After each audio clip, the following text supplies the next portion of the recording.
Alright, mga kababayan, mayroon pa po tayong isa pang topic na kailangang pag-usapan.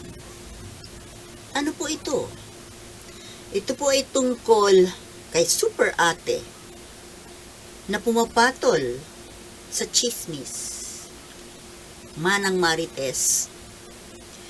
Ano po itong chismis na to? Ano ba naman, Senator Amy? Senadora na dreaming to run as president, pero pumapatol sa chismis, sa kuno-kuno. Para nakakahiya naman yata, Manang Amy, na magsasalita kayo sa press ng mga bagay na hindi mo naman pala sigurado, kundi narinig lang. Narinig ko lang. Daw. Sabi daw. Palibhasa kasi, alam mo itong gulo na to, tungkol dyan sa gulo ng politika between the Duterte group and the Marcos group, Marcos Romualdez. Ang tingin ko po dito, mainly ito ay dahil sa inggit. Inggit. Kahit saan ko tingnan, inggit. Ito po si Senator Amy.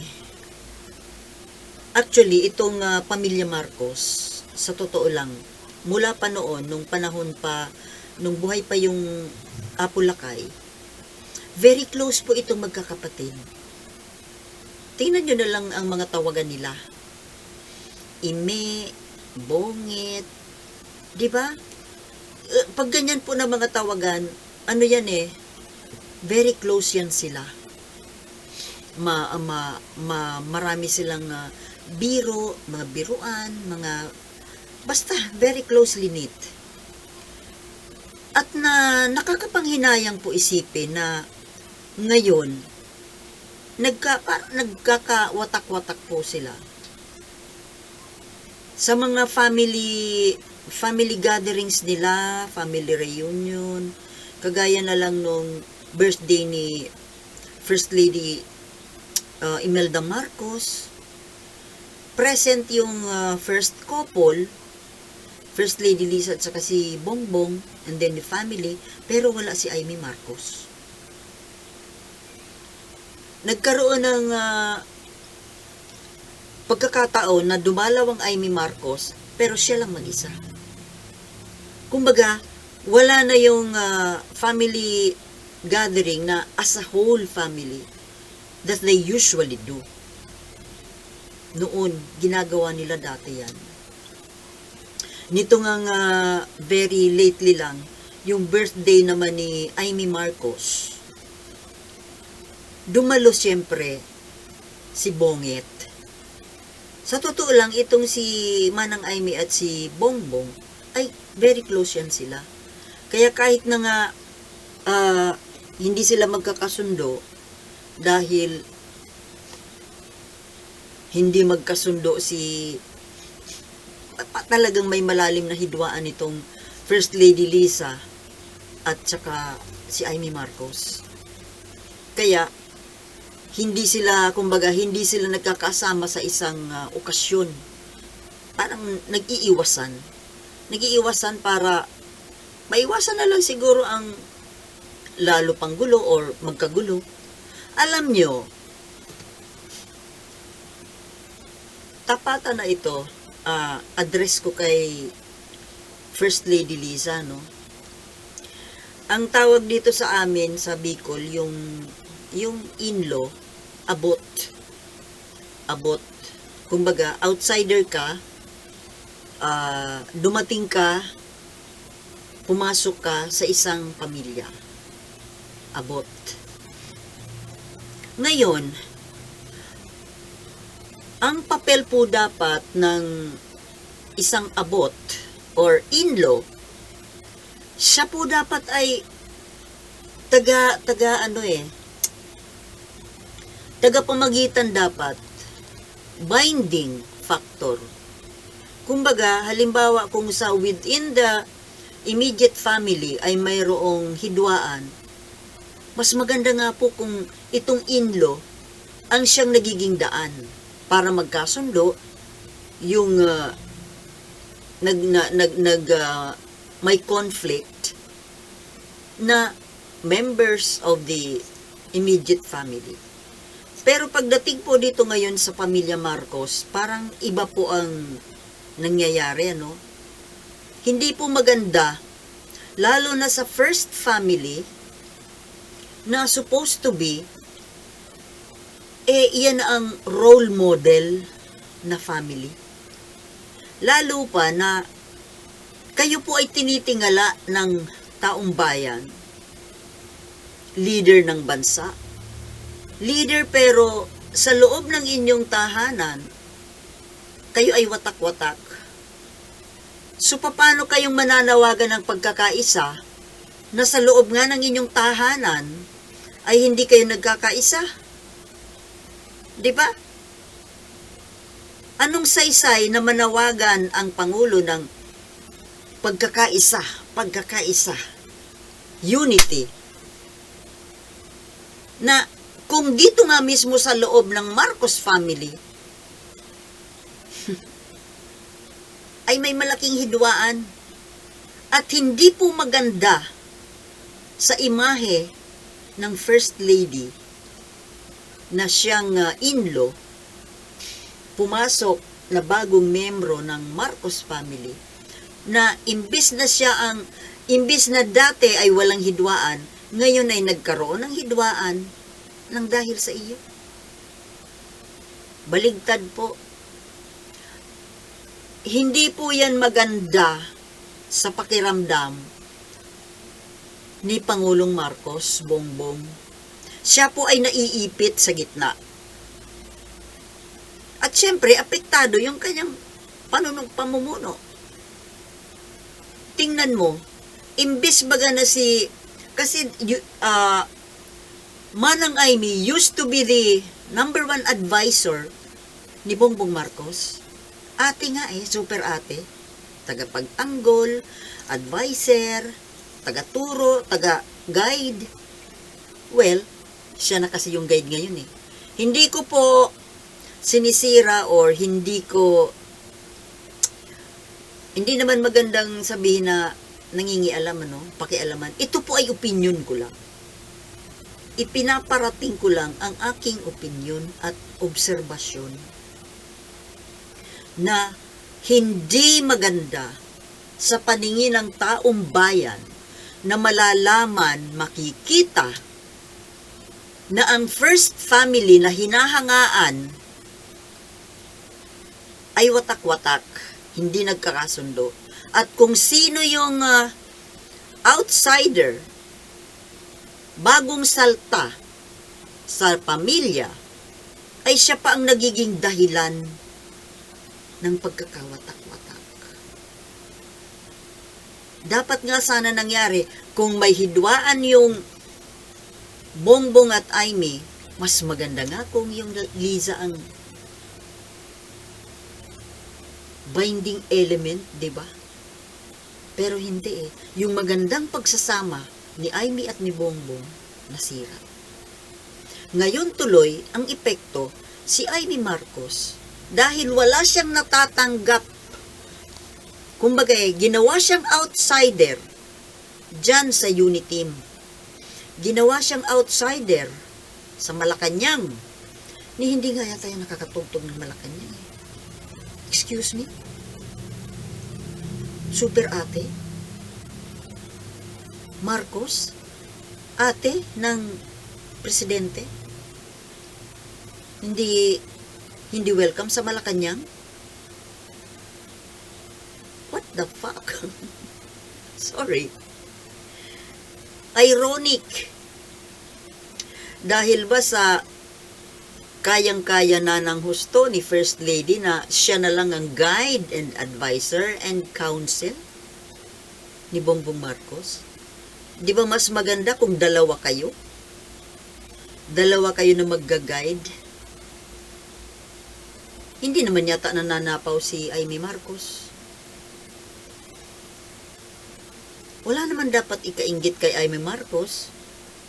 Kasi kung tutuusin mas mataas ang pinag-aralan ni Liza Marcos, ni Liza Araneta, kaysa kay Amy.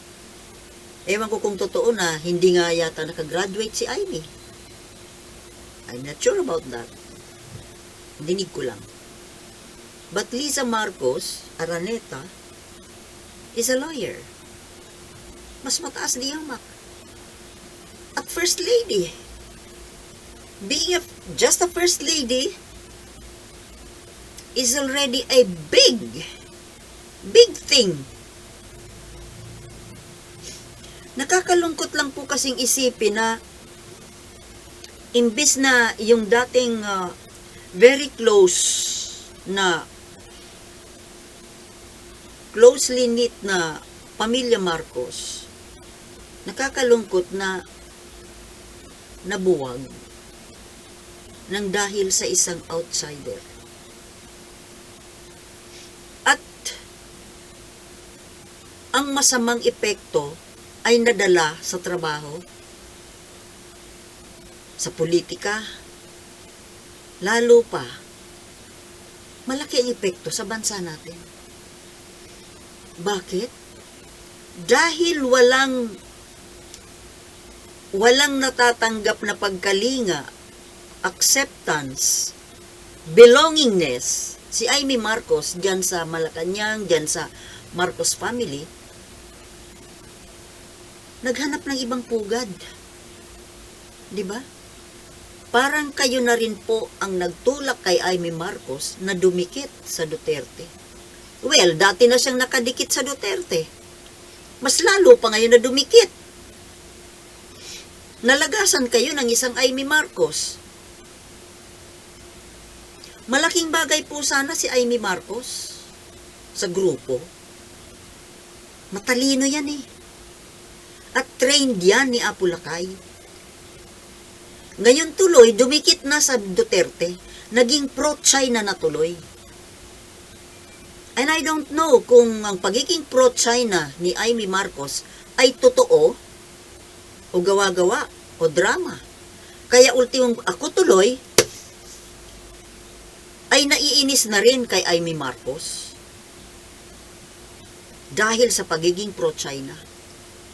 Hindi kaya na itinulak ninyo, Marcos Group, Marcos Family, si Amy Marcos, na dumikit sa Arroyo Duterte Camp? Napagtatawanan tayo ng ibang grupo, ng Dilawan. Uniteam daw, Ano anyang Uniteam? Sila nga mismo sa loob ng pamilya Marcos ay biyak-biyak. Panawagan ng pagkakaisa. Sila mismo hindi magkaisa. Ultimong mga pamangkin yata, mga anak ni Bongbong at ni Lisa, ay mukhang nabibrainwash na. Hindi na gaanong close kay Amy Marcos. Ano ba naman yan? Alam nyo, Marcos family, kayo ang tinitingala ng mga Pilipino, ng mga Marcos loyalists. Kasama si Amy Marcos sa Marcos family na tinitingala at inaasahan na magbabangon sa Pilipino. Ngayon, dahil dyan sa kung sino man ang may kasalanan sa pagtiwalag ni Amy Marcos sa Marcos family, hindi po maganda pangitain para sa future ng ating bansa. Biruin mo. Siyempre, wala siyang nakukuhang pagmamahal dyan sa Marcos camp. Natural maghahanap ng pagmamahal sa iba. Parang asawa na hindi mahal ng kanyang asawa, walang pagmamahal sa sariling tahanan, ng ibang naningalang pugad sa ibang pugad. At para tanggapin siya doon sa bagong pugad, kailangan maging kaisa siya sa salita, sa isip at sa gawa. Kaya sumali siya sa pro-China o naging pro-China na. At ngayon nga, itong mga pronouncement ni Amy Marcos na nakakasuya, nasusuya ako sa mga pinagsasabi at pinagagagawa ni Amy Marcos, but at the same time, nangihinayang po ako sa kanya na nawala siya sa Marcos Group. Hindi na ba ibabalik yan?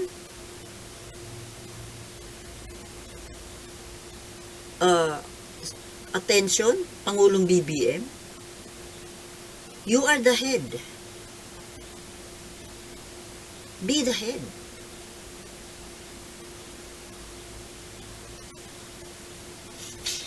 Sayang yung magandang pagtitingi na ninyong magkakapatid kung masisira lang, na nadala na tuloy hanggang sa pamumuno, hanggang sa politika, hanggang sa issue ng bansa, nadala. At balik tayo kay Manang Amy. Manang Amy, bakit naman naiintindihan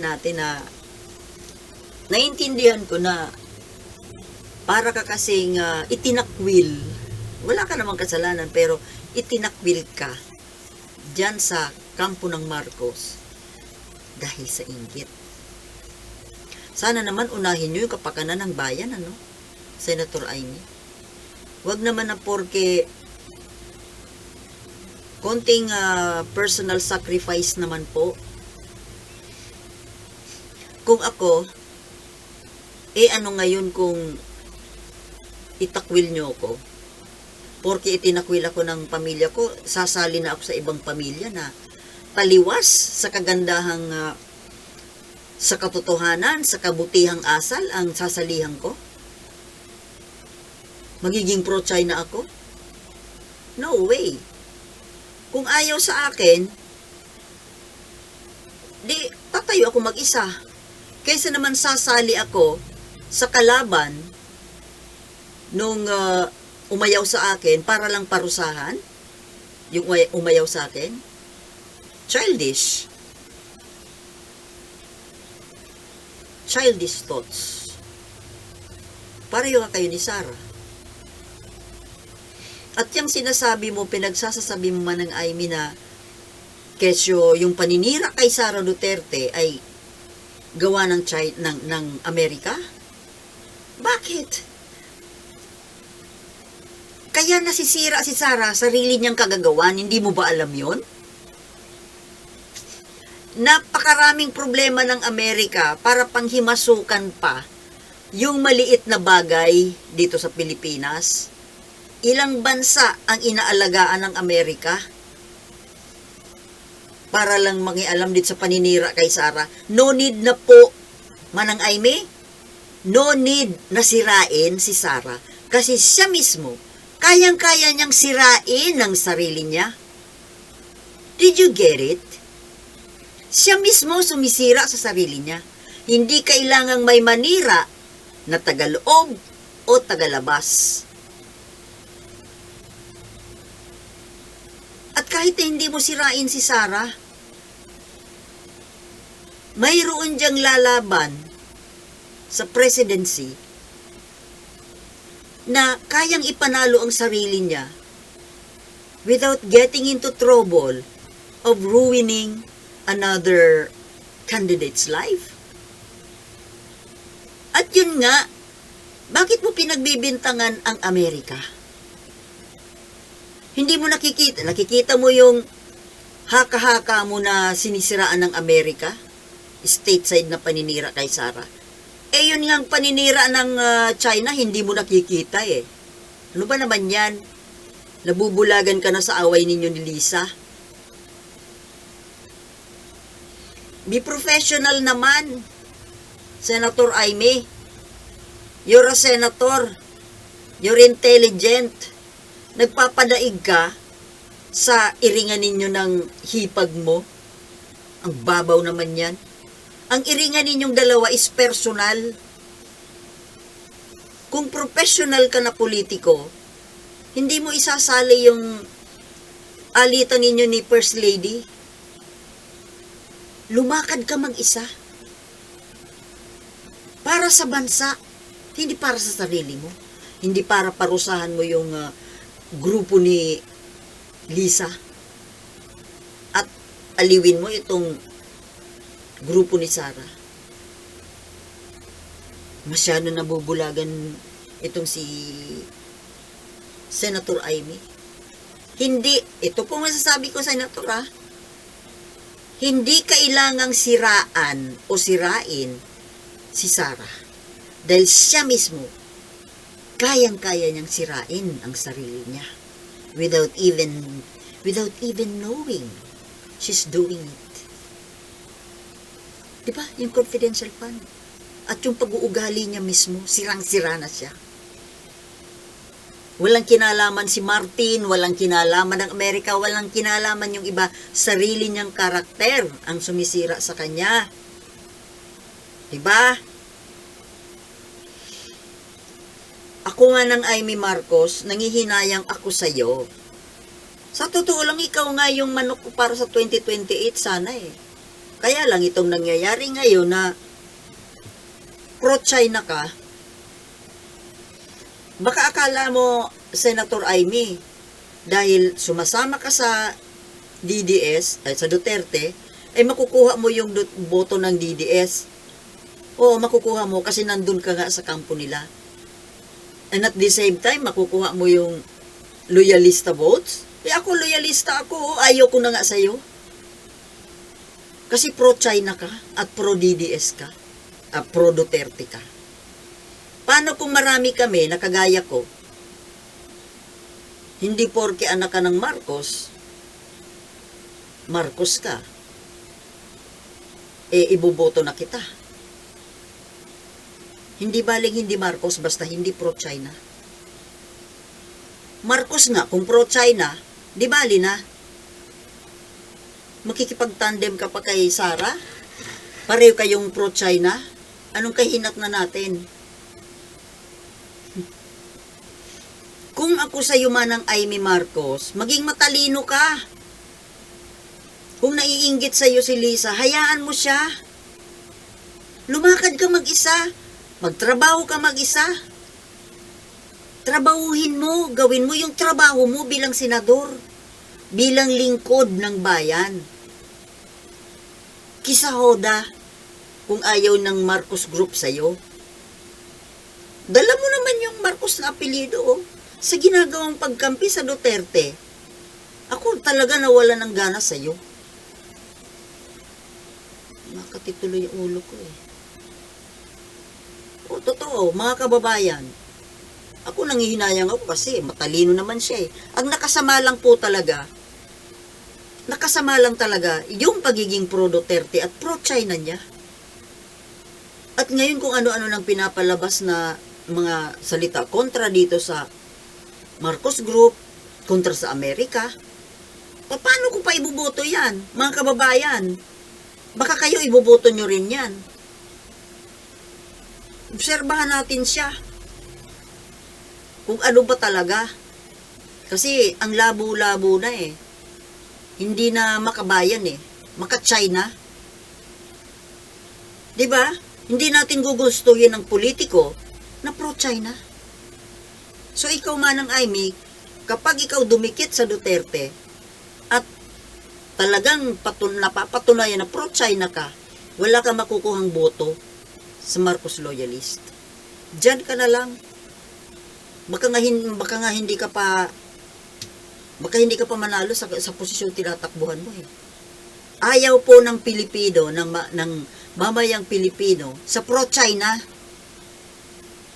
Get it?